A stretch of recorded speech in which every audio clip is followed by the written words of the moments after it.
Hello বন্ধুরা, তোমাদের জন্য নিয়ে চলে এলাম আবার একটা নতুন ভিডিও। তো হাতে দেখতে পাচ্ছ কাঁঠাল। প্রথমেই আমি হাতে তেল মেখে নিচ্ছি কাঁঠালটা ছাড়ানোর জন্য, তা নাহলে হাতে আঠা একবারে ভর্তি হয়ে যাবে। তো দেখো বন্ধুরা, কাঁঠালটা প্রথমেই আমি কেটে নিচ্ছি। তো কি বানাতে চলেছি দেখতে থাকো ভিডিওটা।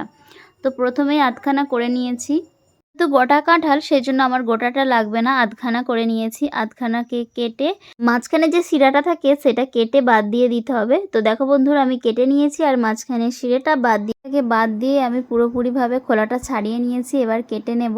তো দেখো বন্ধুরা, কেটে নেওয়ার পর আমি প্রেসার কুকারে দিয়ে দিয়েছি সেদ্ধ করতে। তো সেদ্ধ হয়ে গেছে।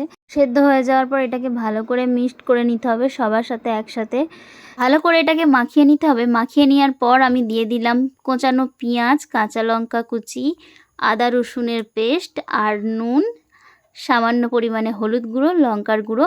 তো এগুলো দিয়ে ভালো করে মিক্সড করে নেব একসাথে মাখিয়ে। তারপরে দিয়ে দিলাম ধনে গুঁড়ো, জিরে গুঁড়ো। দিয়ে দেওয়ার পর কিছুটা পরিমাণে আমার লাগবে বেসন। তো বেসনটা দিয়ে ভালো করে মিক্সড করে নিলাম। তো এটা কি বানাচ্ছি তোমরা দেখতে থাকো বন্ধুরা। দেখো বন্ধুরা, আমি কি বানাচ্ছি, আমি বানাচ্ছি এঁচোড়ের কোপ্তা। তো সেই জন্য গোল গোল শেপও করলে হয়, একটু লম্বা করলে ভালো লাগে। তো আমি করে নিচ্ছি লম্বাটা।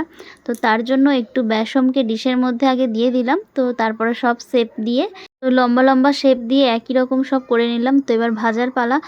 তো আগেই আমি তেলটাকে গরম করে নিয়েছি, একটা ছেড়ে দেখছি যে কেমন হয়। তো দেখলাম ঠিকঠাক আছে।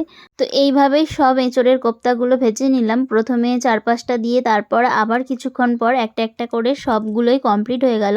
আর দেখো বন্ধুরা, দেখতে কিন্তু অসাধারণ লাগছে।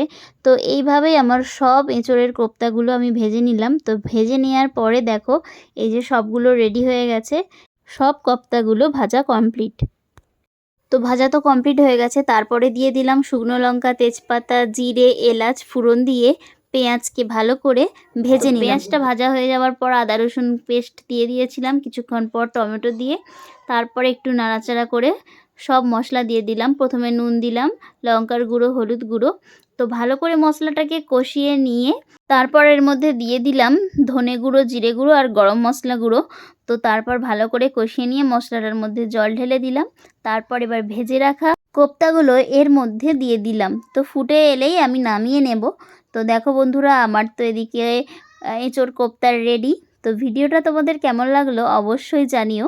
এই ফার্স্ট টাইম ট্রাই করলাম, খেতে কিন্তু অসাধারণ হয়েছিল।